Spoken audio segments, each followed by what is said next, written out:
हिंदुस्तान में एक धर्म को सब कुछ करने की आज़ादी है, उनको अपने धर्म को ढाल बनाने की आज़ादी है। आप दो जगह की तस्वीरें देखिए। पहली जगह है काशी की,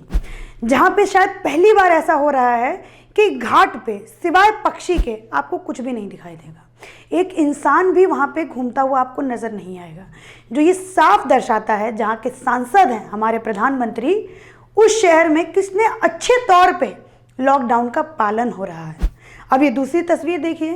ये दिल्ली के चांदनी चौक के इलाके की तस्वीर है और मुंबई के मुंब्रा बाज़ार की तस्वीर है, जहाँ पे आपको साफ नज़र आ रहा है कि किस तरीके से रमज़ान के महीने में कहा यह जाता है कि रमज़ान का महीना मुसलमानों के लिए सबसे पाक महीना होता है और सबसे पवित्र महीना होता है। इस महीने में किस तरीके से लॉकडाउन की धज्जियाँ उड़ाई जा रही हैं, किस नाम पे? अपने मुसलमान धर्म को आगे रख करके, अपने धर्म को ढाल बना करके यहाँ पे जो मुस्लिम लोग हैं रमज़ान के महीने में देश के कानून का उल्लंघन कर रहे हैं। आप ये फिर यह भी कह सकते हैं कि देश में जो लॉकडाउन लगाया गया है उसका उल्लंघन कर रहे हैं। मैं आपको एक बात बताती हूँ, आपको याद होगी कुछ दिनों पहले की खबर है कि मध्य प्रदेश की रेवा जिले की घटना है कि वहाँ पे एक पुजारी रामनवमी के दिन अकेले ही मंदिर के अंदर पूजा कर रहे थे, लेकिन वहाँ पे एक अफसर आए, उन्होंने उनको बहुत बुरी तरीके से पीटा और ये कहा कि वो लॉकडाउन का उल्लंघन कर रहे थे। ये समझिए, ये समझने वाली बात है। और आज की घटना ये है कि महाराष्ट्र में एक धर्मगुरु, मुस्लिम धर्मगुरु वहाँ की सरकार को खुलेआम चुनौती दे रहे हैं, या फिर आप ये कह लीजिए खुलेआम धमकी दे रहे हैं कि अगर रमज़ान के महीने में किसी भी हाफिज, किसी भी इमाम, किसी भी मौलाना के ऊपर किसी पुलिस ने एक्शन लिया,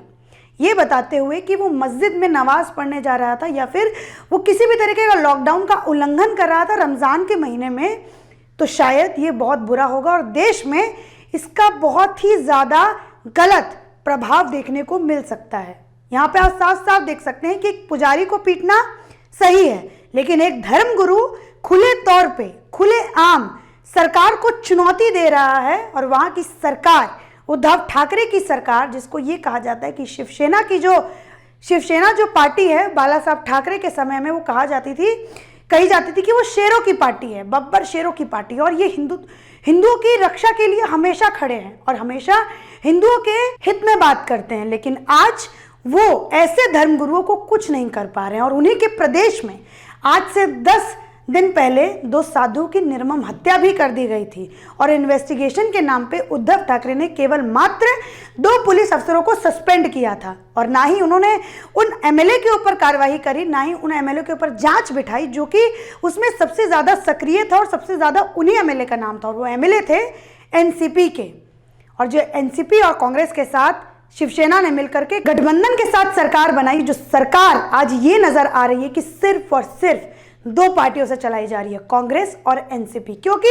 महाराष्ट्र में उद्धव का तो सब कुछ खत्म हो चुका है। उद्धव की पार्टी इसलिए खड़ी थी कि सावरकर को भारत रत्न दिया जाए। आज महाराष्ट्र की सरकार को बने 6 महीने हो गए हैं, लेकिन शिवसेना पार्टी ने कहा था, ये अपने मैनिफेस्टो में भी उन्होंने रखा था कि जैसे ही हमारी सरकार बनेगी हम सावरकर को भारत रत्न देंगे। लेकिन आज सावरकर को भारत रत्न देने की तो बात छोड़ी, सरकार में सावरकर की बात भी नहीं हो रही है।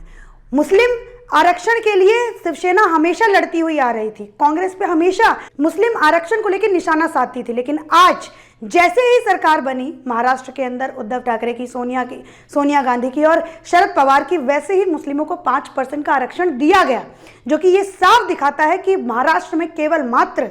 सोनिया माता का और शरद पवार शकुनी मामा का, केवल मात्र इन्हीं दोनों का राज चलता और केवल मात्र उद्धव ठाकरे महाराष्ट्र के अंदर मनमोहन 2.0 बन चुके हैं। जैसे मनमोहन सिंह को कहा जाता है कि वो भारत के ऐसे प्रधानमंत्री थे जो सोनिया गांधी के नक्शे कदम पर चलते थे, एज अ पपेट थे। आज महाराष्ट्र में भी उद्धव ठाकरे को सोनिया गांधी का और शरद पवार का पपेट कहा जाता है। हिंदुओं के लिए भी रामनवमी उतना ही पवित्र त्यौहार है जैसे कि मुस्लिमों के लिए रमज़ान। लेकिन आप रमज़ान में देखिए वो हर तरीके की छूट मिल रही है जो रामनवमी में नहीं मिली। आज रमज़ान में देश के अलग अलग जगह से, मुस्लिम बहुल इलाकों से ऐसी तस्वीरें सामने आ रही हैं कि वो खुलेआम खुले तौर पे लॉकडाउन का उल्लंघन कर रहे हैं, लेकिन वहाँ की जो सरकारें हैं वो कुछ भी नहीं कर पा रही हैं, वो उनके ऊपर डंडे नहीं बरसा पा रही हैं। रामनवमी के वक्त योगी सरकार पे एकदम सबने, लुटियन मीडिया ले लीजिए, विपक्ष ले लीजिए, सबके सबने चौकसी बनाई हुई थी और नजर बंद कर रखा था कि क्या कुछ योगी जी ऐसा एक्शन ले ताकि वो तुरंत उन पे हमला बोल दें,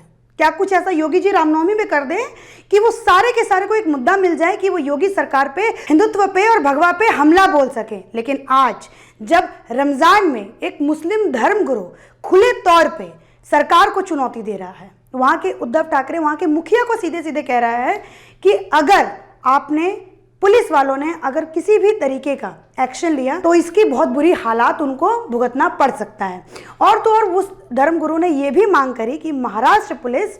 एक आई कार्ड पेश करे, एक ऐसा पास बनाए और सभी मौलाना को, सभी इमाम को, सभी हाफिज को दिया जाए जो कि जब मस्जिदों में नमाज पढ़ने जाएं तब वो पुलिस वालों को दिखाएं और पुलिस वाले उनको नहीं रोक पाएं। तो आप ये एक चीज़ देखिए, वहाँ महाराष्ट्र सरकार ने, या फिर आप कह लीजिए उद्धव ठाकरे की सरकार ने अभी तक उन धर्मगुरु पे एक्शन नहीं लिया, खुलेआम लोगों को भड़काने के खिलाफ, और तो और लॉकडाउन में ऐसी चीज़ का मांग करना जो कि संभव ही नहीं है, उस चीज़ पे अभी तक उद्धव ठाकरे ने एक्शन नहीं लिया। अगर यही किसी मुस्लिम धर्मगुरु को छोड़,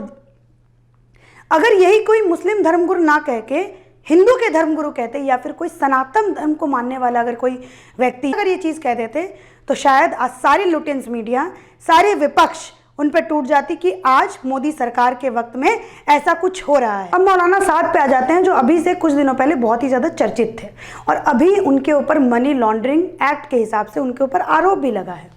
आपको बता दिया जाए, ईडी ने एक बहुत बड़ी कामयाबी हासिल की है मौलाना साद के खिलाफ और निजामुद्दीन मरकज के खिलाफ। ईडी ने उस ट्रस्ट के बारे में पता लगाया है जो ट्रस्ट सक्रिय था निजामुद्दीन मरकज के समय और तबलीगी जमात के जमातियों के समय।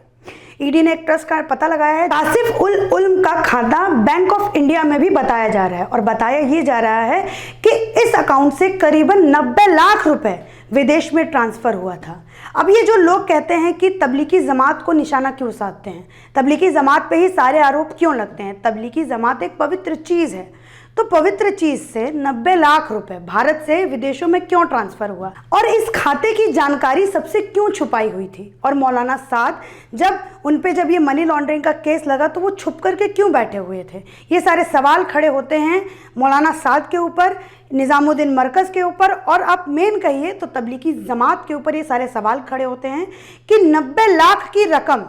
भारत से विदेश किस लिए गई, किसने भेजी और किन परिस्थितियों में उन पैसों को भेजा गया था। और सबसे बड़ा सवाल, 90 लाख रकम, एक इतनी बड़ी रकम होती है, वो सबसे क्यों छुपाई गई। इसी के साथ मैं अपनी बातों का अंत करती हूँ और आप लोगों से एक सवाल पूछती हूँ, क्या जो देश में लॉकडाउन लगा है क्या वो सिर्फ और सिर्फ हिंदुओं के लिए है? माइनॉरिटीज़ का उससे कुछ भी लेना देना नहीं है, क्योंकि रमज़ान के महीने में पहले दिन से ये देखा गया कि लगातार लॉकडाउन का पालन नहीं किया गया, लगातार लॉकडाउन की धज्जियां उड़ाई गई रमज़ान का नाम पर। तो आप लोग हमें कमेंट करके ज़रूर से ज़रूर बताएं, और अगर आप लोगों को ये वीडियो अच्छा लगा हो तो इसको लाइक कर दीजिएगा। चैनल पर अगर आप और वीडियो देखना चाहते हैं तो चैनल को सब्सक्राइब करना ना भूलें। धन्यवाद।